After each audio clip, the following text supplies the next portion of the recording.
इस आदमी की पूरी दुनिया में जय जयकार हो रही है इस समय, क्योंकि इसने अपनी बहादुरी के दम पर न सिर्फ अपने देश को बचाया बल्कि अपने देश के लोगों की आज़ादी को सुरक्षित किया, अपने देश के लोगों को गुलाम होने से बचा लिया।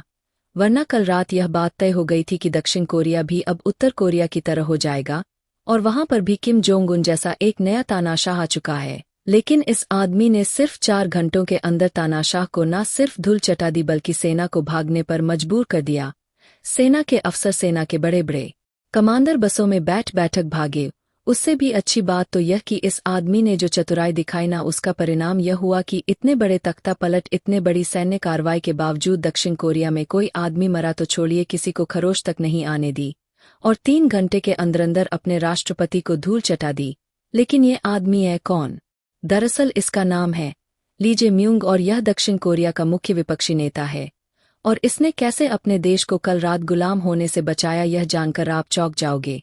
दरअसल हुआ यह कि आप जानते ही है कि कल रात को करीबन 8 बजे दक्षिण कोरिया के राष्ट्रपति ने देश में सैन्य शासन की घोषणा कर दी, लोकतंत्र को खत्म कर दिया और सबसे बड़ी बात, आम लोगों के अधिकार छीन ली। जितने भी वहां पर न्यूज चैनल थे, प्रेस थे, सब पर सरकार और से सेना का कब्जा भी हो गया। यहाँ तक कि देश की तमाम सरकारी बिल्डिंग को यहाँ पर सीज कर लिया गया। जो विपक्षी नेता थे सारे उनके दफ्तरों में घुसपैठ करके वहां पर कब्जा किया गया और एंड में इन्होंने अपने देश की पार्लियामेंट की घेराबंदी कर ली। यानी कि देखा जाए तो वहां पर पूरी तरीके से सैन्य शासन लागू हुआ और पूरे देश की कमान हाथ में आ गई। राष्ट्रपति के राष्ट्रपति एक तरीके से देश में नए तानाशाह बन गए। अब यही चीज किसी और देश में हो रही होती तो क्या होता? आमतौर पर लोग सड़कों पर आते, प्रोटेस्ट करते, इसमें सेना से लड़ाई होती, कई लोग मारे जाते, घायल होते और कई महीनों तक यह युद्ध चलता। इतना ही नहीं, स्थिति बिगड़ भी सकती थी, देश में गृह युद्ध हो सकता था और पूरा राष्ट्र ही बर्बाद हो जाता। लेकिन यहाँ पर जो विपक्षी नेता था जिसका नाम है ली जे म्यूंग, यह बड़ा समझदार निकला। इसने सोचा कि अगर हम प्रदर्शन करने जाएंगे तो इससे हमारी पॉपुलर तो बढ़ेगी, हो सकता है कि सैन्य शासन खत्म होने के बाद हमारी सरकार भी आ जाए, लेकिन इसमें हमारे कई लोग मारे जाएंगे, देश को भी नुकसान होगा, अर्थव्यवस्था को नुकसान होगा और दुनिया भर में हमारे देश की बेइज्जती होगी, हमारी छवि खराब होगी व अलग। इस सबसे बचने का तरीका यह है थोड़ी चतुराई दिखाई जाए। इस आदमी ने तुरंत फोन मिलाया देश के कानूनी सलाहकारों को, उनसे पूछा कि बताओ, जो राष्ट्रपति ने यह मार्शल लॉ लागू किया है, सैन्य कानून लागू किया है, इसे खत्म करने का कोई तरीका है या नहीं?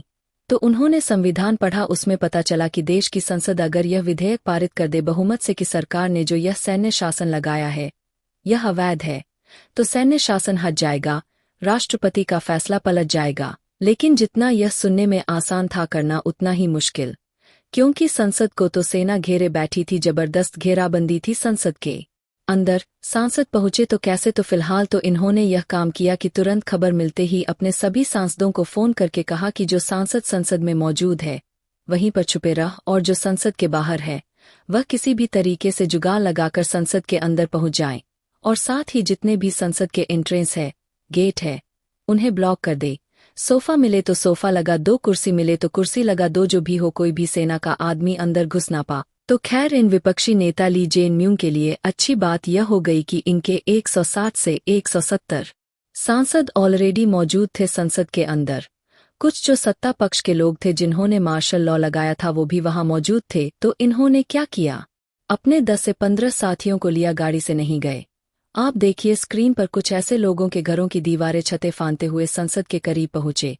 फिर संसद की जो घेरने वाली जगह थी जिसे फेसिंग कहते हैं, फेसिंग को इन्होंने फाधा और चुपचाप छुपते छुपाते हुए खिड़की से घुसे संसद के अंदर। संसद के अंदर पहुंचे तो सभी सांसदों को इन्होंने संबोधित किया और साथ ही जो सत्ता पक्ष के लोग थे उन्हें भी राष्ट्र सुरक्षा की दुहाई देकर मना लिया और किसी तरीके से संसद शुरू करवा दी। संसद शुरू होते ही इन्होंने तुरंत प्रस्ताव रखा कि राष्ट्रपति ने जो इमरजेंसी लगाई है वो अवैध है, और उस प्रस्ताव के समर्थन में 190 में से 190 वोट पड़े। जी हां, जो कि बहुमत से काफी ज्यादा थे। 160 चाहिए वैसे बहुमत के लिए, लेकिन वहां पर 190 ही मौजूद थे, उन्हीं से वोटिंग करवा दी और सारे के सारे सांसदों ने प्रस्ताव का समर्थन किया और इसी के तहत कानूनी रूप से राष्ट्रपति का फैसला पलट गया। लेकिन फिर भी जिन सैनिकों ने संसद को घेर रखा था वह इस फैसले को मानने को मंजूर नहीं थे।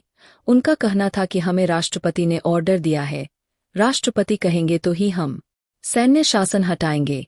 इसके बाद इन्होंने फिर मोर्चा संभाला। कुछ लोग इन्होंने फोन करके बुलाए, अपने समर्थक इकट्ठा किए हजारों की संख्या में, और फिर सेना के कमांडरों को फेस टू फेस जाकर कहा किया तो सैन्य शासन हटा लो, वरना तुम्हारे राष्ट्रपति के साथ साथ तुम्हारी भी हालत बहुत बुरी होगी और तुम्हारे खिलाफ महाअभियोग हम चलाएंगे, जिसके बाद सारी उम्र तुम्हें जेल में काटनी होगी। और इनका भाषण इतना जोरदार था जिसे देखकर आप स्क्रीन पर देखिए। कुछ ऐसे भागे कोरियाई सैनिक, किसी को बस मिली तो बस में भाग गया, कोई टैक्सी में भागा जा रहा है, यानी कि कोई भी वहां पर टिका नहीं, क्योंकि लग रहा था कि जनता इतने गुस्से में है कि यहीं पर मार डालेगी। और इसी के साथ राष्ट्रपति ने जब देखा कि सेना खुद भाग रही है तो आधिकारिक रूप से इन्होंने भी मार्शल लॉ खत्म कर दिया और सैन्य कानून हटा दिया।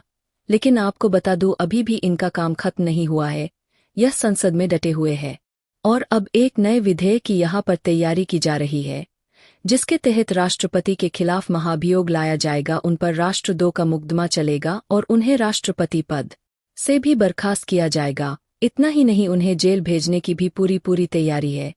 लेकिन फिलहाल यह व्यक्ति ली जे यूंग, जो कि विपक्षी नेता है, यह न सिर्फ कोरिया बल्कि पूरी दुनिया में हीरो बन चुके हैं, क्योंकि इन्होंने जो सूझबूझ और समझदारी दिखाई वह बहुत ही कम नेताओं में देखने को मिलती है। वरना ऐसी सिचुएशन में ज्यादातर जो नेता होते हैं ना अपनी नेतागिरी झाड़ने लगते हैं, 100-200 लोगों को लेकर पहुंच जाएंगे, प्रोटेस्ट करना शुरू कर देंगे, अपने समर्थकों को ही मरवा देंगे ताकि उन्हें पॉलिटिकल फेम मिल सके। लेकिन इन्होंने समझदारी दिखाई, सूझबूझ दिखाई और बहादुरी से सिचुएशन का मुकाबला किया और अपने देश और अपने लोगों की आज़ादी की सुरक्षा करी। हालांकि दक्षिण कोरिया में आगे जो भी होगा मैं आपको बताता रहूंगा, इसलिए आप चैनल को सब्सक्राइब करके रखना। जो आदमी सही होता है ना, उसे दुनिया मुनफत जरूर कहती है, क्योंकि वह बिना किसी लाग लपेट के मुंह पर बात कह देता है, चाहे वह कितनी भी कड़वी क्यों ना हो, वह पीछे चुगलियां नहीं करता। और यही बात है डोनाल्ड ट्रंप की, चाहे उनके विरोधी हो या समर्थक, सब इस बात को मानते हैं कि ट्रंप के अंदर जो है बाहर भी है। उन्हें जो बात जिसे बोलनी होती है डायरेक्ट बोल देते हैं, भले ही उसे पसंद आए या ना, भले ही उस बात से वह व्यक्ति इनका दुश्मन ही क्यों ना बन जाए, लेकिन फिर भी यह बात मुंह पर बोलते हैं। और अब जो इन्होंने कर दिया है ना, उसे देखकर तो कनाडा पूरी तरीके से हिल चुका है। कनाडा के आम लोग हिल चुके हैं, क्योंकि डोनाल्ड ट्रंप ने कनाडा के लोगों के लिए एक प्रस्ताव भेजा है, जिसके बाद कनाडा एक देश भी नहीं रहेगा। नहीं समझे? मैं आपको समझाता हूँ। दरअसल हुआ यह कि परसों कनाडा के प्रधानमंत्री जस्टिन ट्रूडो पहुंचे अमेरिका के फ्लोरिडा राज्य में, जहां पर डोनाल्ड ट्रंप का घर है, जिसे मारे लागो कहा जाता है। और डोनाल्ड ट्रंप ने अपने घर में एक बहुत बड़ी पार्टी रखी थी, डिनर पार्टी थी, जिसमें जस्टिन ट्रूडो किसी तरीके से जुगाड़ लगाकर घुस गए। यहाँ पर इन्होंने ट्रंप के साथ बैठक करी, आप देख सकते हैं। कुछ इस प्रकार से ये बैठक थी, यानी कि खुले में सबके सामने। तो इसी बीच जस्टिन ट्रूडो ने ट्रंप को कहा कि जी देखिए, आपका जो प्लान है ना कनाडा के ऊपर टैरिफ लगाने का, यह बहुत ही ज्यादा गलत है, क्योंकि इससे कनाडा को हर साल $100 अरब का नुकसान होगा। यह कितनी बड़ी रकम है, कनाडा की टोटल जीडीपी का लगभग 10% से ज्यादा का नुकसान होगा। ट्रंप अगर टैरिफ लगाते हैं कनाडा पर, जो उन्होंने ऐलान कर रखा है, तो ऐसे में जस्टिन ट्रूडो अपने देश की सिफारिश करने पहुंचे कि ट्रंप ऐसा मत कीजिए, वरना हमारी इकॉनमी तो पूरी तरीके से डेसमेट हो जाएगी, डिस्ट्रॉय नहीं डेसमेट हो जाएगी, मिट्टी में मिल जाएगी। यानी कि कनाडा के प्रधानमंत्री जस्टिन ट्रूडो लिटरली गिड़गिड़ाने लगे डोनाल्ड ट्रंप के सामने।